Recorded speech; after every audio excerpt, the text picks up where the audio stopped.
Good evening, everybody, and welcome to the Fifth Estate at the Wheeler Centre. My name's Sally Warhaft, and it is my pleasure tonight to introduce Tim Wilson, the newly anointed Commissioner of Human Rights, Australia's 6th Human Rights Commissioner. And, of course, Tim's the former Policy Director at the Institute of Public Affairs. He'll be well known to many of you from ABC radio and TV and other stations and all over the place. Tim, it's great to have you here. Sally, you forgot to, of course, mention the other place I've been, which was on the ABC sometimes when you're hosting as well. Indeed, but it's a much more intimate space tonight, and we have more time, and that's what we love about this forum. I should say that we did invite two of the other commissioners for this evening as well, the Race Discrimination and the Sex Discrimination Commissioner as well. But they're sort of dispersed all over the place. Tim was the first one to reply, and we're very grateful that you could spare us your time. Please give Tim a very warm Wheeler welcome. Thank you.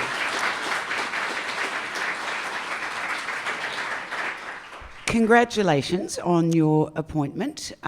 It was, for some people, a surprising appointment, for others, a controversial appointment. Were you surprised at the level of interest?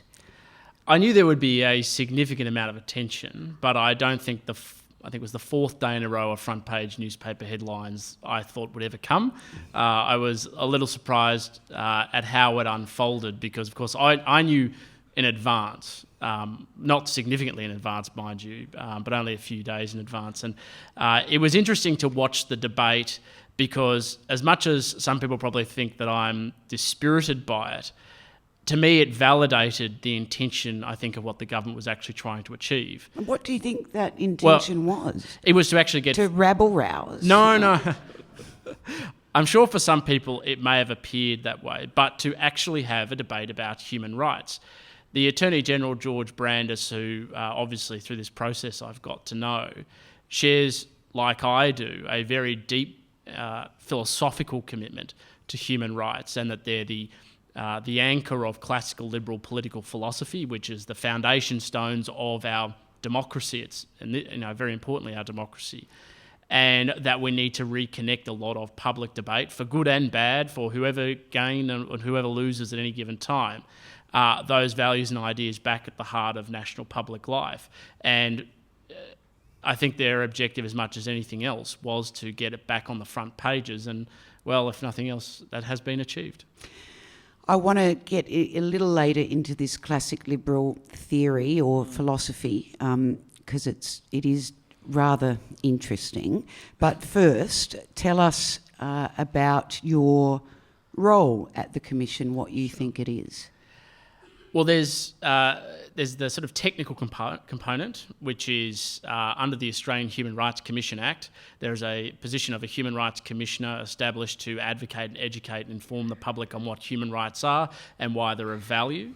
That position has two other significant components. One is an amicus curiae function, which is advising the courts on what human rights are, in particularly contentious cases, and also the power to intervene in high court cases on matters related to human rights. That's the sort of, I guess, boring administrative part, but very important nonetheless. But the way I've approached it is there's two parts. So there are 8 commissioners at the Australian Human Rights Commissioner. The President, who's the effective CEO, and a race, age, sex, disability, Indigenous and Torres Strait Islander commissioners, as well as one for the rights of the child, and the Human Rights Commissioner. And so, of course, they have a lot of areas around social justice there and dealing with those issues. The President of the Commission, Gillian Triggs, has taken asylum seekers, so that leaves me with domestic, civil and political rights. But there also isn't one that deals with one of the other major areas of discrimination within our community faced by lesbian, gay, bisexual, transgender and intersex people. And so, being openly gay myself, I was gifted that area of responsibility, as well as the macro area of human rights. And the great challenge with these roles is not just to have them or not just to use them to raise occasional issues, but it's how do you translate them into something that's meaningful and has impact in everyday lives of people. And so in the LGBTI space, there's just a ton of stuff. Lesbian, gay, bisexual, apart from marriage and a few things around adoption, is relatively good. Whereas if you look at the issues being faced by transgender intersex people, it is just a minefield of health issues, alcohol, drugs, violence, lack of understanding in the medical community, and there's an area where I can have a really positive impact in terms of addressing stigma, but also in terms of building understanding and awareness. The same is also true with intersex people. And in the human rights space, there are things that I probably can't talk about yet, but I'm certainly building up programs, because some of my other commissioners, for instance, come in with programs that are already developed and they just kind of drop in and continue with the work that's been done in the past. I've come in afresh. Give us a hint, Tim. Sorry? Give us a sense. Obviously, the Attorney-General asked me in particular to focus on free speech, so we'll be doing some sort of major public event. So he actually asked you to focus on that? Yes. Yeah, and at the announcement, he said that he'd asked me to focus on Article 19 of the International Covenant on Civil and Political Rights, which I'm happy to do, but that is the entree point. Then there are a lot of other human rights issues in this country which aren't getting the attention perhaps that they deserve. Is it appropriate that a government minister directs his Human Rights Commissioner as to what he or she should focus on? Well, he didn't direct me, he asked me. And since I was interested in doing that anyway, that is fine. And he knows as well as I do that I could say no and it would have no real impact. But it is something of interest, and of course, about a month after I took up... A happy marriage. Well, there seemed to be a misunderstanding amongst some people about how long I've been in this job. The announcement about my appointment was in December, but I actually only took it up on February 18. And sort of obviously within about the first month, the Attorney-General then threw one of the most contentious political hot potatoes in the public domain, which fits very clearly within my role. And so I've been somewhat occupied about that. But major public event around free speech. Then there are these other issues which I've participated in the National Inquiry into Children in Detention. In fact, was it last weekend? The weekend before, I was in Darwin interviewing asylum seekers in detention centres at Wickham Point. And there's a lot of other issues which affect particularly migrant populations, which are not really getting any attention, that need to have a light focused on that, and I'll be doing a lot of that.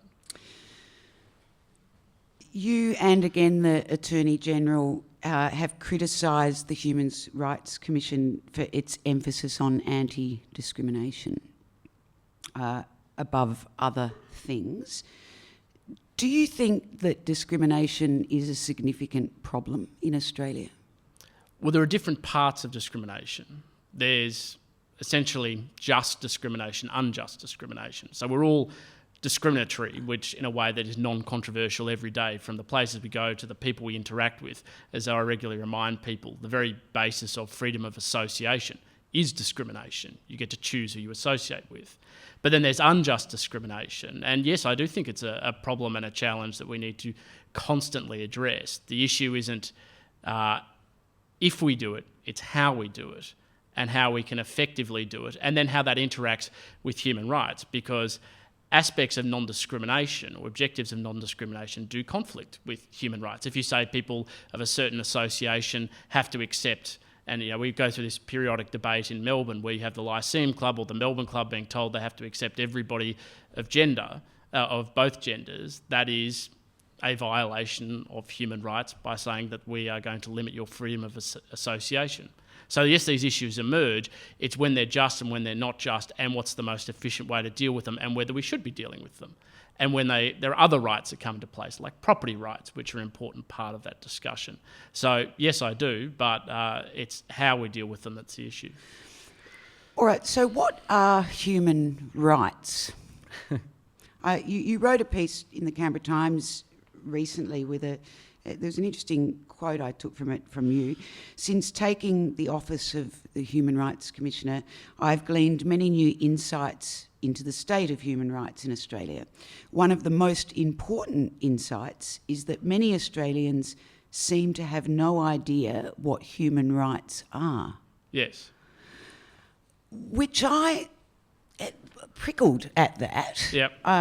Because I think that actually probably most Australians do have a strong sense within themselves of what human rights are, and of course that will vary.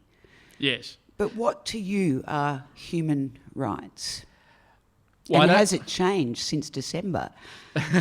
No, it hasn't changed just since December. In fact, if anything, going into... I worked at the Institute of Public Affairs, which of course is very public knowledge, and one of the things I was most concerned about when I took on this new role was, have I been living in a sheltered shop? You know, am I not being challenged by the realities every day of human rights issues, but broader issues in the community? And, you know, if I go to the Human Rights Commission, I'm challenged by some of these complex issues from a different perspective or working with different people. Will I be challenged? Will my views change? And actually, I have to confess they really haven't. In many ways, some issues have become more confirmed about how you approach them. But it largely comes down to how you see the world and the values that sit behind it. And that's the same with human rights. I mean, human rights are a political construct. That's all they are, about the right. And I define them as... Classical liberal theory says they're innate, like somehow they're God-given or we're born with them or something. Correct. But that in itself is a political judgment call. And so they're not inconsistent positions. And basically there's two broad views about what human rights are. One is about what I would say the classical liberal view, which is about the rights of the individual and their capacity to operate freely within society. And then there's I won't use my word, I'll use a fellow by the name of Manfred Novak, who's a very significant human rights academic, who says it's the socialist view, which is the view that it's about how you encourage civil participation. And they're two quite different and contradictory propositions. It doesn't mean, and we take different parts of that when we see it, but I come from the classical liberal stream, which is it's about you owning your own life. You own your own life. Other people shouldn't be able to tell you what you can do with your body. Human rights are limited, restricted to a small number of essentially consistently exercisable rights about owning your own body and your own future and enterprise. If they're short, then list them. Sorry? Well, the ones that I regularly list is freedom of association, freedom of speech, freedom of religious worship, freedom of movement, right not to be arbitrarily detained. We can but that's the basic proposition, and property rights. Whereas if you go into other rights, then they increasingly conflict with each other, and their objective is as I said, that the more socialist tradition, which is designed around enabling everybody to participate. And they're quite different propositions. So with this classical liberal theory, and it's a theory that you've held very strongly and tightly and consistently in your public and working life. Boringly predictable. Oh, you said that, not me. How does that sit though when you're now in a job where surely part of your job is to support people who in various ways feel that their human rights are not being met but may fall outside of your classical liberal theory? Well, there's theory behind the alternate perspective, so it's not like I'm being the only one who has this sort of view about how it should be approached. In fact, if you go and read the the Universal Declaration of Human Rights, it basically is a classical liberal statement of human rights. It's mixed. It's mixed, but it's mostly a classical liberal statement. Whereas when you go to the International Covenant on Civil and Political Rights, it shifts, and it's actually much more of a focus on the more socialist tradition. And how do I marry it to? Well, we've got 8 commissioners. I don't unnecessarily do anything that duplicates with my other commissioners unless there's a legitimate grounds to do so. Their portfolios are almost entirely dedicated towards the other areas. So I think it's entirely reasonable and consistent, not only that I focus on them, but sometimes that there is an open discussion about where there's tension. Because if human rights are a political construct, and they are, and everybody has a right to own their own view, then we need to hear the different voices about how to approach them to make sure that we have a proper understanding and awareness. And so going back to the earlier quote in the Canberra Times, I obviously have a very clear view about what I think are human rights. And there are other clear views as well. But there's a lot of discussion, in my experience, where people don't know what they are. And it's not a willful ignorance, it's just people invoking, well, I have a right to this, but they can't actually attach to anything. There's no framework around why they think about it that way. And they don't even necessarily attach to any international treaty, which I don't believe that's where human rights come from, but let's accept that some people do agree with that.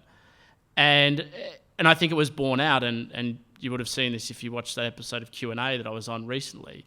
People don't have a right to be a bigot. That isn't me chastising the Attorney-General. People have a right to freedom of thought and freedom of expression, and that includes the most wonderful thoughts to the most bigoted thoughts. But when we start throwing around people have a freedom to be a bigot, or people have a freedom to be X, Y, or Z, or a right to be X, Y, or Z, it actually confuses what human rights are.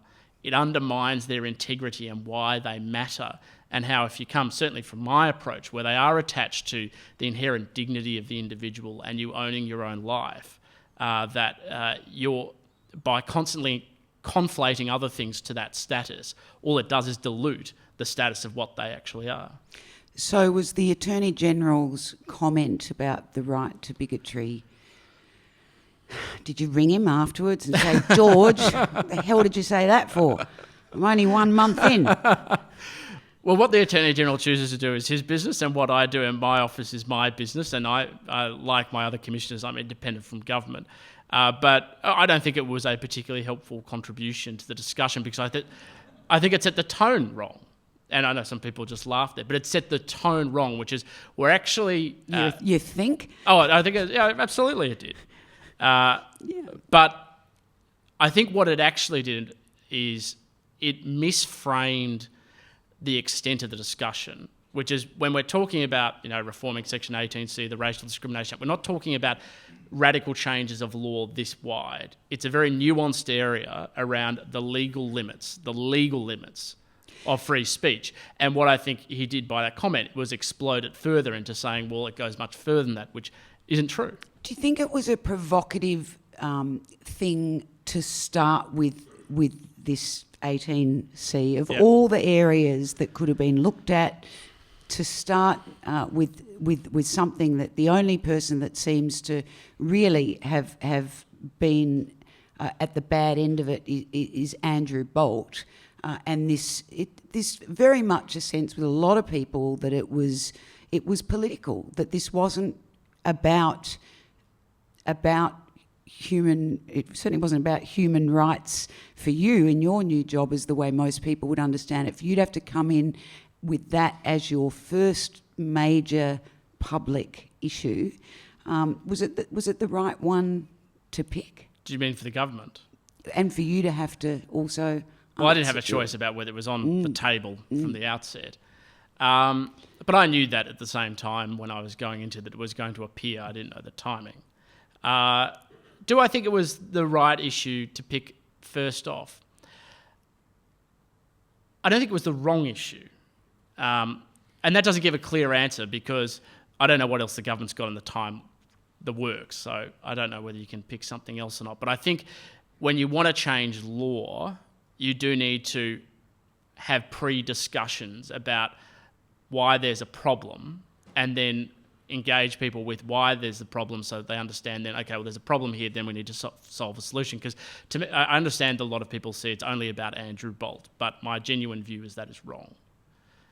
You want the whole lot repealed, in that you actually differ from George Brandis, who's not sure yet. Well, there's a difference between my philosophical view and a practical dimension to it. And I've said this isn't news, sorry, I'm not giving you a scoup tonight, It's the night is young. I'll see.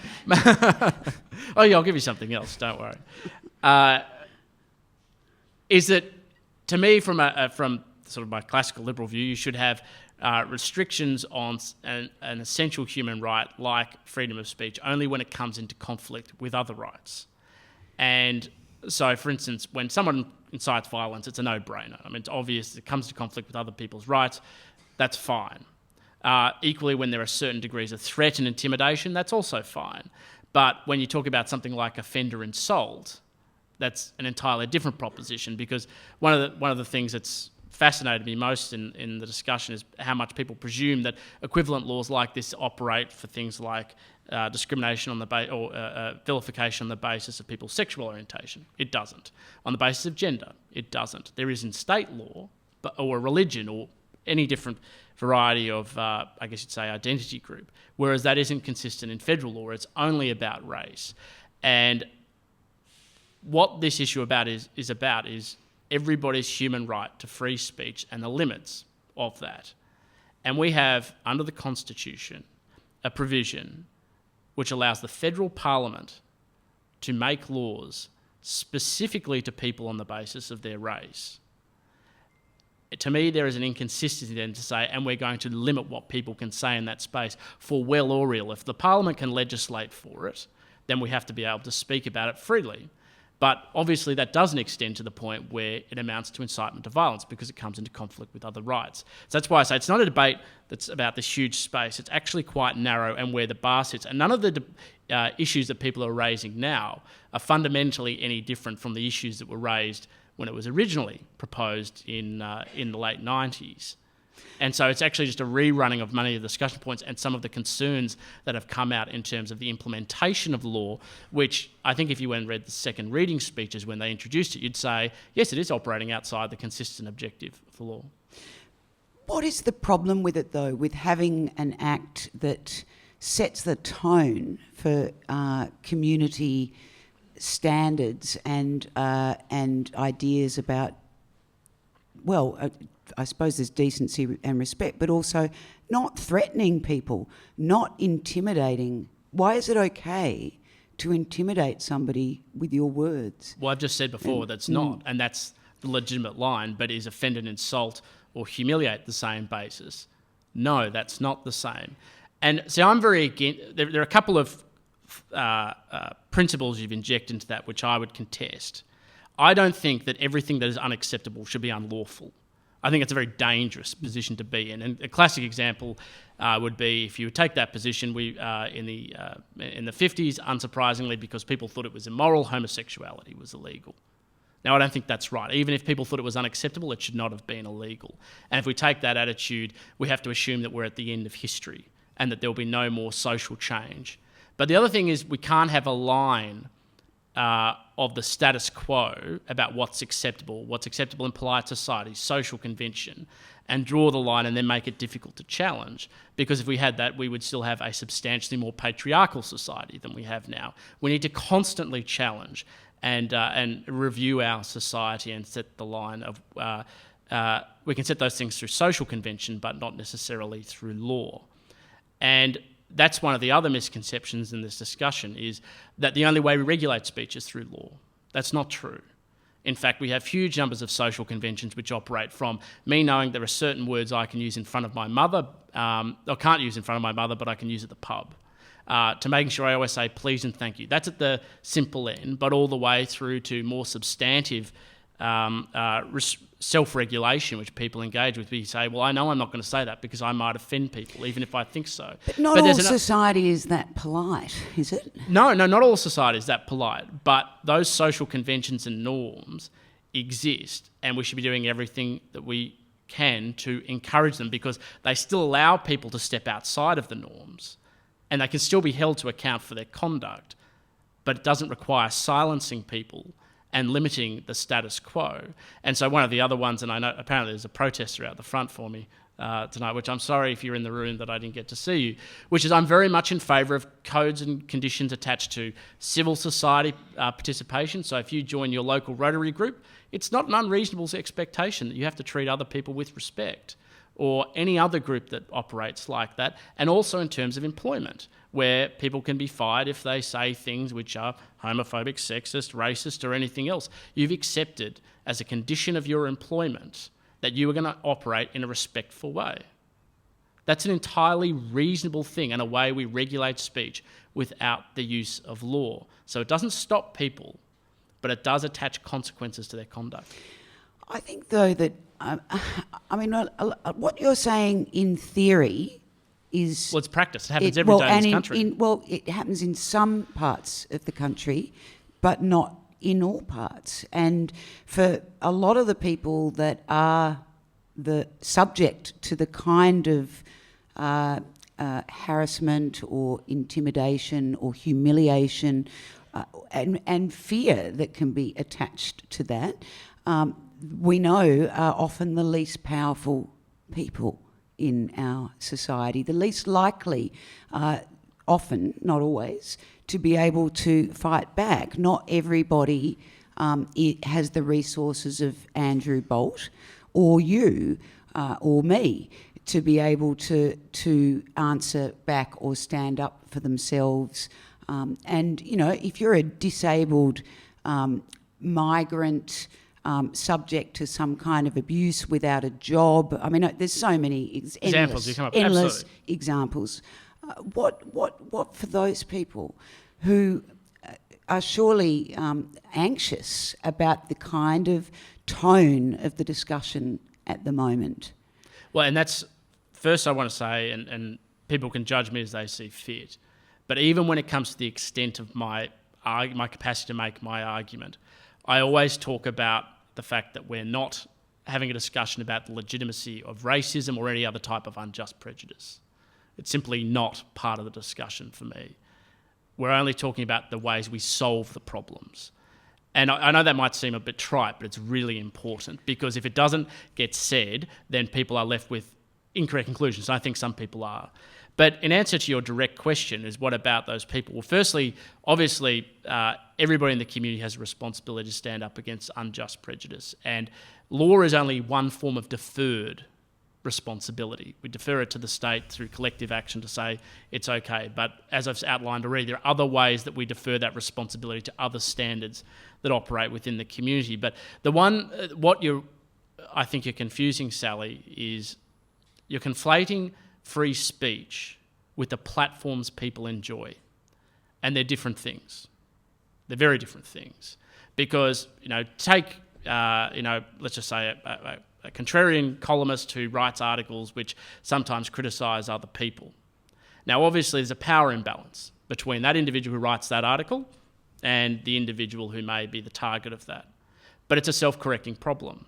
Because, yes, that person has a higher platform, but equally it attracts more criticism when they get things wrong, or when they step outside of that realm and go outside of what people would be considered acceptable behaviour. And other people, other people criticise them as well. It's not just about the individual. There are plenty of competing newspapers, media outlets and everywhere else that stand up and criticise conduct, if for no other reason to protect the profession of journalism to the extent that it can be protected. And also for other people to voice their views as well about unjust conduct.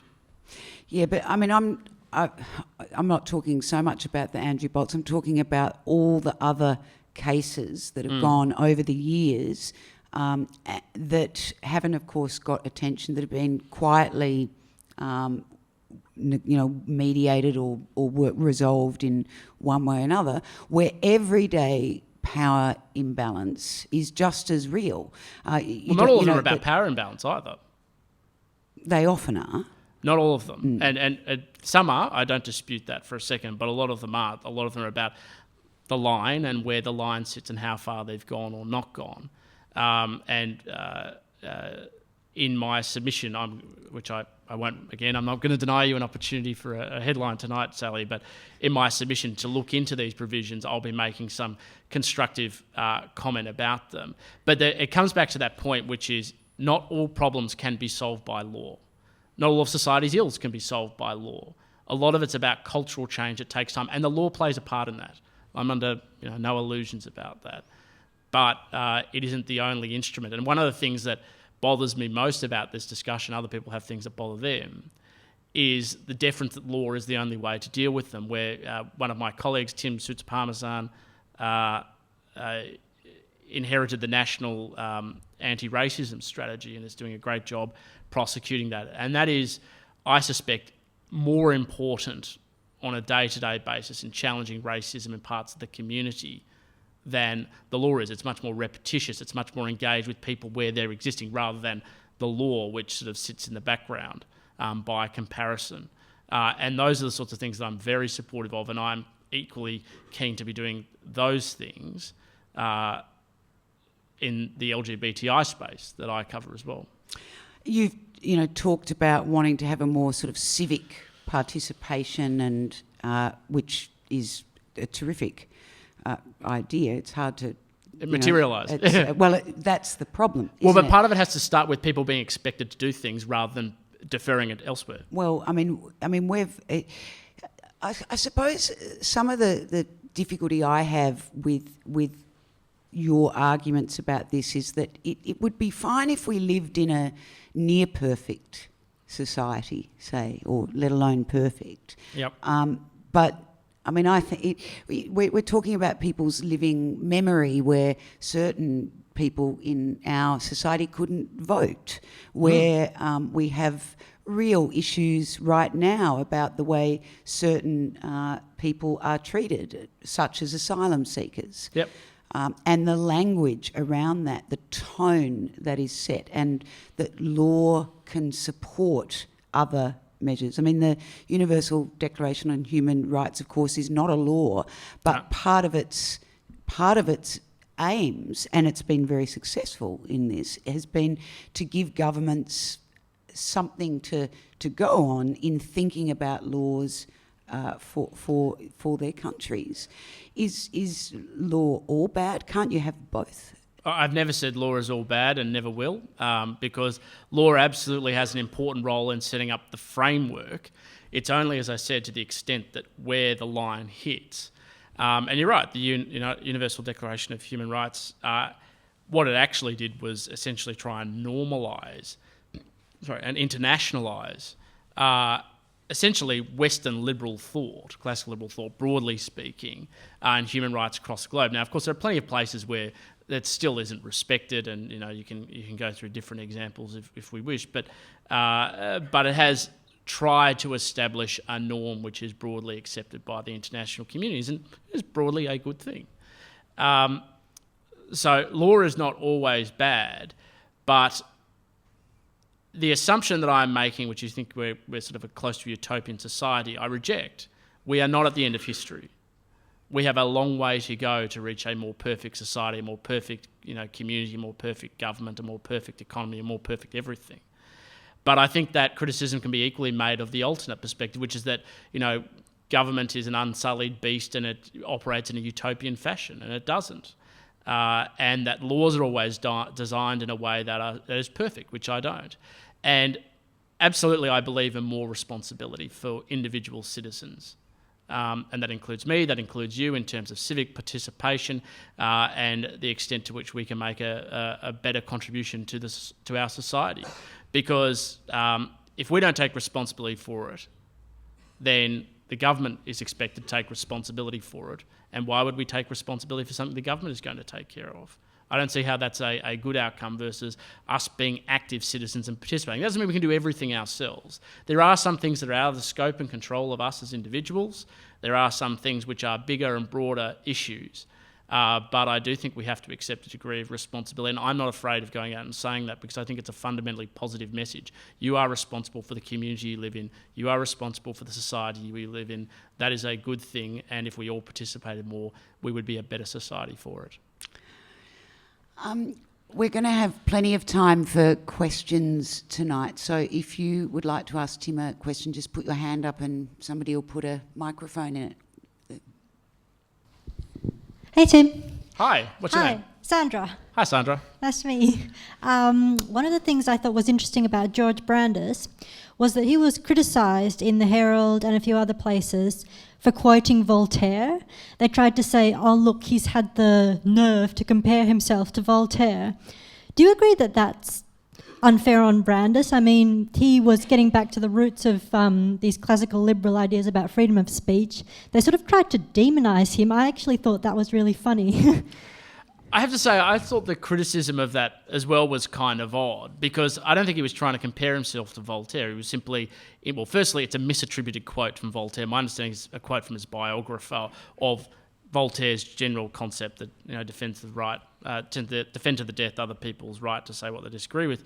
But I think that's good, because I don't think we discuss enough public policy from principle into detail. I think often we start with detail and then we worry about principle if it helps our argument. Whereas I'm much more in favour of principle, because then at least it's anchored in something, and you can not just articulate where you've come from a different position, but we can also articulate and compare why people come from a different position. So I think it's a fundamentally healthy thing, and that's why I say I think the Attorney-General is particularly happy with the controversy that surrounded me, is because we're talking about things like freedom of speech, we're talking about things like human rights, which we haven't really talked about that much, or we have in a nuanced way. And this answers one of your questions a bit more from earlier, Sally, which is one of the objectives of my role as Human Rights Commissioner is how do I make human rights relevant to everybody, everywhere, every day. Now that everywhere, everybody, every day is actually the official Human Rights Commission slogan. And one of the things that the Commission has realised is I have a capacity to talk to some people whom they don't normally engage with. Human rights has basically been far too much of a discussion between academics, lawyers, the Commission and some activists, rather than being about, you know, property rights disputes with farmers around coal seam gas. That's a human rights issue as well. Why not try and make it relevant to them? And then you might be able to connect with things like arbitrary detention experienced by asylum seekers with adverse ASIO assessments and make them realise that this has an impact on them as well. Thank you for the information. It's very interesting. I'm happy to be here. My question is, 2, does a principal of a state education high school have the right to call his staff a pack of bastards? And the other one, do I, as the owner of my own body, have the right to attend a peace rally or a human rights rally for justice, for asylum seekers, for homeless, for education, etc. in this state of Victoria? Thank you. Okay, the first part was, does a principal have the right to call their colleagues a pack of bastards? It would depend on, of course, they have the right to, but they also have consequences with their action. And so if their employment terms say that they have to treat each other with respect and they don't, then there's a consequence to their employment. They can still say it as much as they want. There are just consequences. And of course, in this state, my understanding is you do have a right. I understand there's a limitation through employment conditions for state government employees that you can't actively publicly criticise the government. But I'm federal law. I don't know what's happening on a state level, but that's what I've been reliably informed. My answer is yes, of course you should be able to do that. And you should also be able to criticise the government respectfully. And so to the extent that there's limitations on that by state law or state convention, I have a problem with. And that's one of the things in terms of the federal APS Code of Conduct. You are allowed to criticise the government. You've just got to do it in a respectful fashion. And that doesn't mean being nice. That just means not using words like that start with C and everything else. And again, that's about normalising civil conduct. Crikey. There are some public servants that get that in their email box, so I don't think that counts. G'day, Tim. We've discussed things on Twitter. I'm Ross. Cool. One thing, just a couple of things about 18Cs. I understand it provide the first start, if you've got a complaint about something, you go through mediation, which I believe 50... Conciliation through the Australian Human Rights Commission, yep. Yeah, conciliation. I was trying to work out which word it was, whether it's mediation or conciliation. Rich, about 50 have been processed through that way, and obviously, if they haven't made the media, I presume it was successfully. And then you've got picking on Andrew Bolt's backed up by News Limited. Yep. And the people who he had a go at were, I'm not sure who supported them in their defence. So they could have either gone for defamation. Yep. Because of as I recall, there were 18 points that they objected to, and 11 were found to be wrong, or Andrew was wrong, and then but you got small people going up against big organisations, and if I refer to the Royal Commission into child abuse, We probably need a question now. Yeah. Okay, no, it's basically the question is. Is it access to justice? Is that the question? Yeah, because you've got the Catholic Church spending $1.5 million to stop a claim of 100,000. Yep. So how does the small party cope with that? Sorry, I'm just doing this because the lights are bright and I want to be able to see you. But that's a very different issue from where the law sits. There's a relationship between the two of them, because if you set the bar of the law very low so that it catches a lot of things, people have remedies, and the Australian Human Rights Commission provides that remedy at a very cheap and cost-effective way. But the issue at hand to me is always about the law. Access of justice issues are a different issue, and one that needs to be addressed, because people don't have equal access to justice. And I think this is a real problem in our society. And I don't have the answer to it either, but I think a lot of it has to do with resolving differences. And it's not just about defamation, although that's obviously a part of it. It's that we need to be establishing different ways to conciliate claims which are more effective than just sending everything through court. You won't get any dispute with me on that, and there are probably more learned scholars on different aspects of that.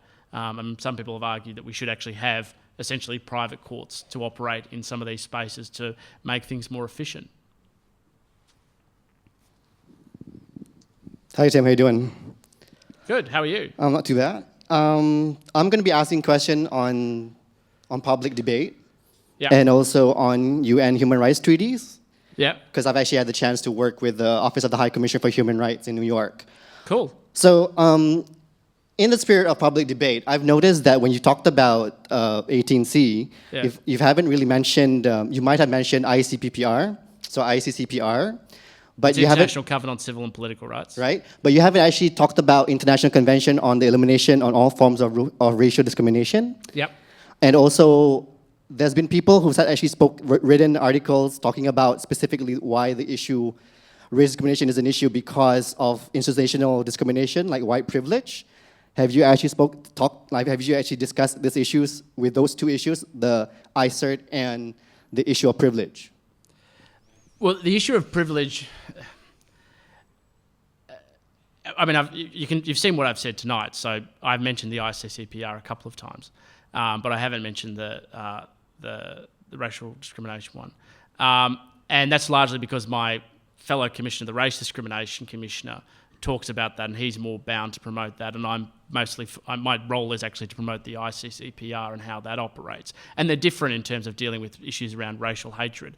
And again, I hear this argument all the time about white privilege and how that should manifest how it should be limited and restricted.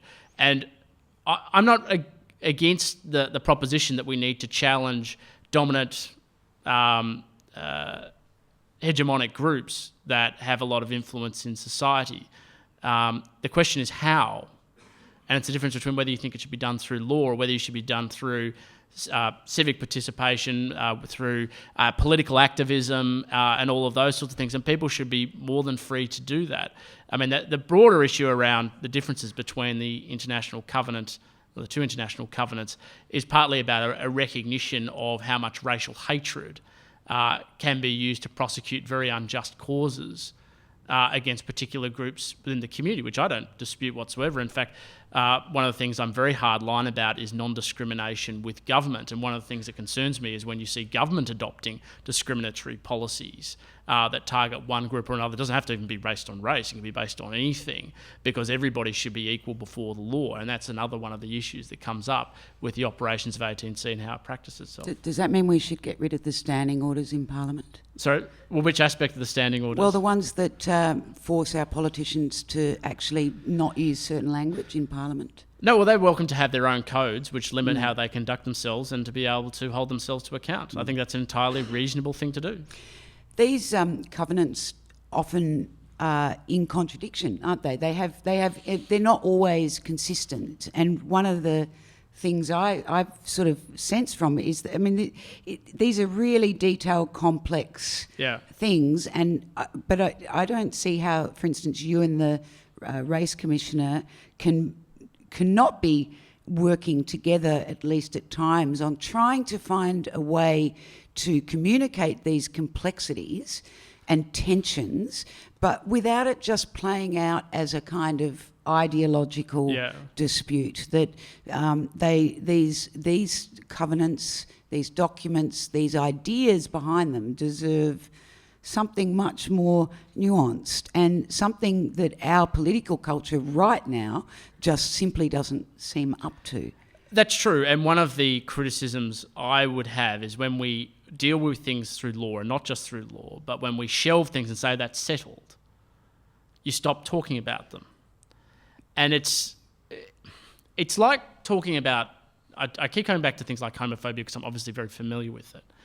But one of the great challenges I found with a lot of people who are heterosexual, probably over the age of 40 or 50, in comparison to, say, someone who's, say, 20 or 30, and who's used to talking about these things, they've always been part of the political discussion, but they've also got a lot of openly gay friends and everything else, is that they know how to have the conversation. And one of the criticisms, it's not a criticism, it's an observation, of people who haven't had that experience, who haven't been surrounded by openly gay people as long, they don't know how to have those conversations, they don't know what to say and what not to say. And they don't know what will offend and what will not offend. And the same is basically true. We forget how important practice of conversation subject matters is necessary to have discussion and civil discussion. And so that's why it's good to be having discussions around these things. And maybe some of the discussion at the moment is crude. And you're right, maybe there needs to be substantially more nuance in the discussion. But well, it has you also to be need to have real, doesn't it? It does. I mean, I think silence is golden compared to just backwards and forwards of sort of ideological, sort of ping-pong point scoring nonsense that we get so much in so much of our political culture. And this is not left or right. This is just the whole lot. I think you belittle ideology or philosophy to suggest that a lot of what's being discussed in our public discourse is ideologically or philosophically motivated. In fact, most of it, I mean, if you're talking about sort of mainstream public debate, it's a mixture of opinion polling, interests, etc., all just overflowing and bubbling and everybody throwing things at each other, which is why I agree with the woman before about, we have somebody now, rightly or wrongly, whether you agree with him or not, you have an Attorney-General trying to talk about principle and then connecting it to policy, and the solution is that people have been beating him up. I think that shows an aspect of immaturity in our public discussion, which is richer and fuller, obviously, with having forums like this, and obviously not everybody's going to actively get engaged with it, but also around the capacity to have a discussion on these things. And I think too many things we've just shelved because we said, well, those things are resolved, and now we're trying to reopen them or rediscuss them, and we're not sure how to talk about it. Although I'd come back to the, Attorney-General saying that, there's a right to bigots, is if that's setting a tone, and which I said, at the outset. And I've already clarified, Yeah, I don't think yeah. it was a good tone to set. And and it's not as though he's the only one who set poor tones in the past, and he won't be the last one either. And that's where, if there's a sort of a bit of opportunity for self-reflection for me, is that in my previous role, basically I had all care. And one of the great learnings in my new role is you have care and responsibility. Now, some people will agree or disagree with the way I'm exercising my role, and that's your right. But I'm acutely aware of the responsibility dimension. Literally, when I got the phone call saying the Governor-General has officially signed it all off, I just felt it. And I know my other commissioners feel it as well. And we have a very high degree of responsibility to exercise ourselves in a way that shows national leadership around these discussions. And that doesn't mean that we always have to agree or we always have to be, everybody's going to always go, they're being, excessively thoughtful. But it does mean that we have a responsibility to at least set the tone and to play a constructive role rather than a purely destructive one. And it's a really interesting and enjoyable experience, but it's tough. There's a whole bunch up the front here.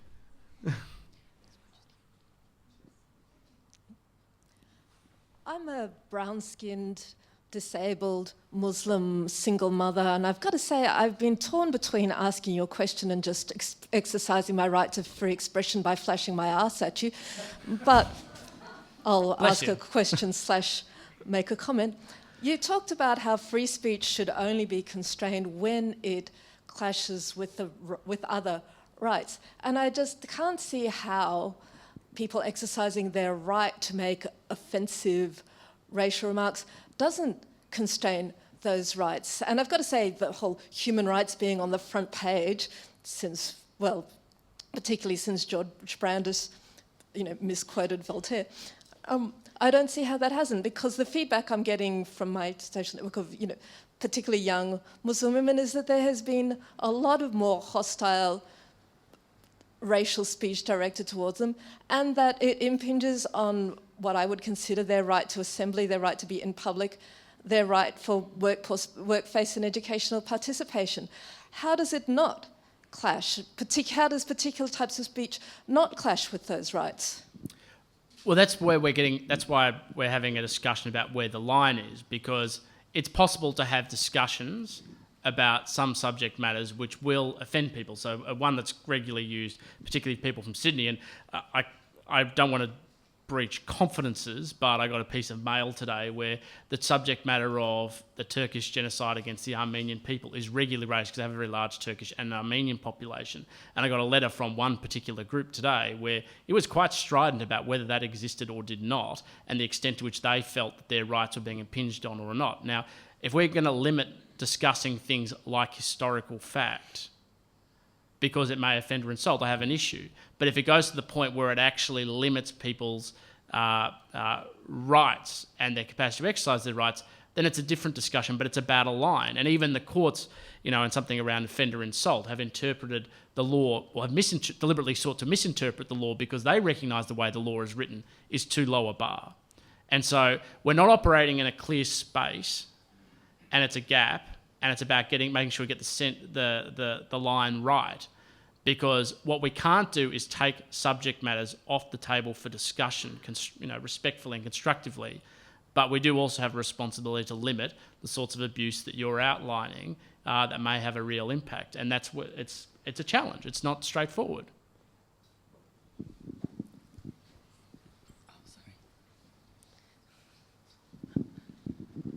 One of the most well-documented events of the 20th century is the Holocaust. Yeah. And your answer to the previous question is a natural lead-in to that.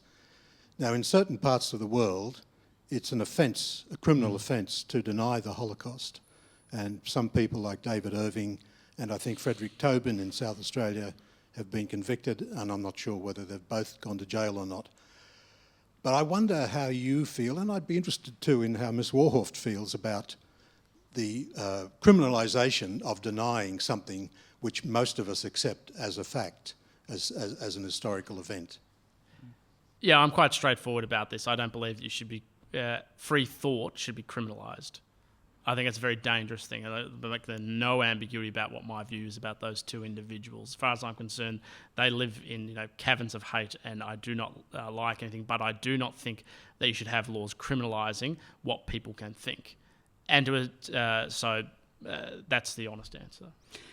Well, I agree with that part of it. I mean, my problem is not so much the David Irvings, but the person in the pub who says to a Jew, if it wasn't for the law, I'd, gash you all over again, or that kind of, threatening, intimidating, frightening kind of aggression. I just, depending on who you are, how you can front up to that. And that's right. But as I've already outlined, that is already illegal under state, federal, and under proposed changes federal law as well.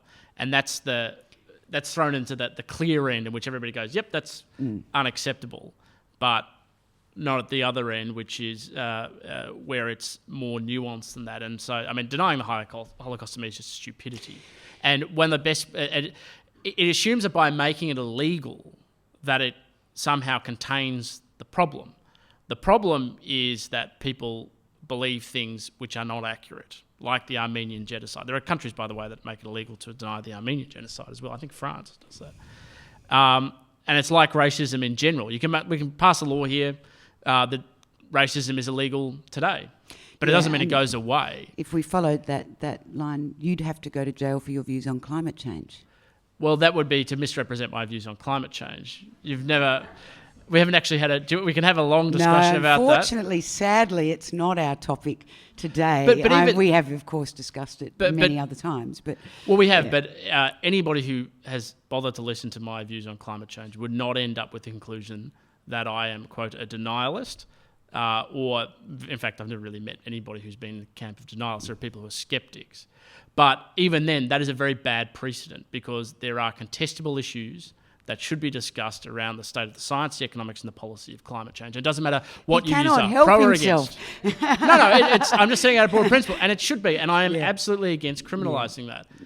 In the same way I am against intellectual inquiry, rather than holding people up, and if you disagree with them, responding them not only with reason, but also with mockery, with standing up and making fun of people if you disagree with them. And as some people, perhaps derisively laugh at some of the things that I say, you are more than welcome to do so. I shouldn't have started it. Hi, Tim. Hi. I was just wondering, you've made your reservations as to legislating matters which should theoretically come under social conventions pretty clear. Yeah. And I was just wondering if you viewed something such as the 2006 Victorian Charter on Human Rights and Responsibilities as a means by which to link legislation with the cultural change that is obviously necessary in these situations. That's a really good question. Thanks. And I'm not sure how much people are familiar with the Victorian Charter or not. And it's one of the things that I am challenging myself with at the moment, because other countries have them. The Victorian state has, and the ACT has something similar. They all operate in different ways, and they have different effects. So there's now a federal parliamentary committee that scrutinises legislation on the basis of human rights. But people argue one of the most effective ways the Victorian Charter has worked to make laws more consistent with human rights, because the Parliament can still dismiss the concerns, is it actually puts an imposition on the bureaucracy when policy process is being gone through that has a contribution. So my view is that I'm open, and I'm not just learning because I already have quite a reasonable understanding of it, but trying to think what is practical and can achieve the objectives, because one of the great challenges in your role, if you actually want to do this role properly, is achieving sustainable change that is positive. And everybody will have their own views about what that is, but there's no point going out and doing something that won't achieve sustainable change. And so you also have to read what's on the barometer of the national discussion. So if you propose to have a Bill of Rights and the Constitution tomorrow, which is what some people in this room might have, feel free, but you're going to lose. You're going to lose badly. But if you wanted to achieve that objective, maybe there's another step in the process, which you could say this is politically achievable. So I'm open to the idea, but I don't have a firm view one way or the other. And I have to say, in my experience at the Commission, people don't seem to have a firm view one way or the other. And because a lot of the countries that have those sorts of charters, they're treated with a lot of derision. People don't like them because they're more often not invoked, and I'm absolutely somebody who believes in universal human rights, and so they apply to everybody no matter who they are. But because there's been this sort of discussion of human rights only between the academy, lawyers and organisations like the Human Rights Commission, they only ever get invoked for people that basically the general population don't care about, rightly or wrongly. So prisoners or people in unjust circumstances they're disconnected from, and what that does is disconnects human rights even further rather than from the principle where they affect everybody. Oh, interesting. I still don't know. I'm not convinced that people aren't engaged with human rights to that extent that you say. I think that people are. I never said they weren't engaged. I said I didn't think they knew what they were. In so many different ways. But, anyway, but I think we talk about all of these issues, but we don't use the human rights framework. Yeah. And that's one of the most important parts. I mean, human rights are the foundation principles of our liberal democratic system of governance and society.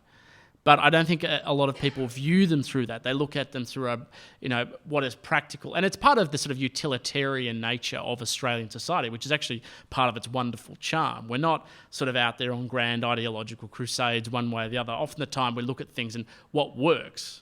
There's a really good essay I read by a fellow by the name of Geoffrey Clark that was put in the 80s about how Australia is the classic Jeremy Benthamite society. It's all utilitarian. But I would like to see people see more practical issues through a human rights framework so that they saw not just why they cared about them, but the sort of the underpinnings that go behind that. Oh, our time is up already, but look, you've got a 5-year term, Tim, so I'm sure we're going to have plenty of opportunities to hear from you again. Thank you so much for your time tonight. Please give Tim Wilson a warm thanks. Thank you for coming.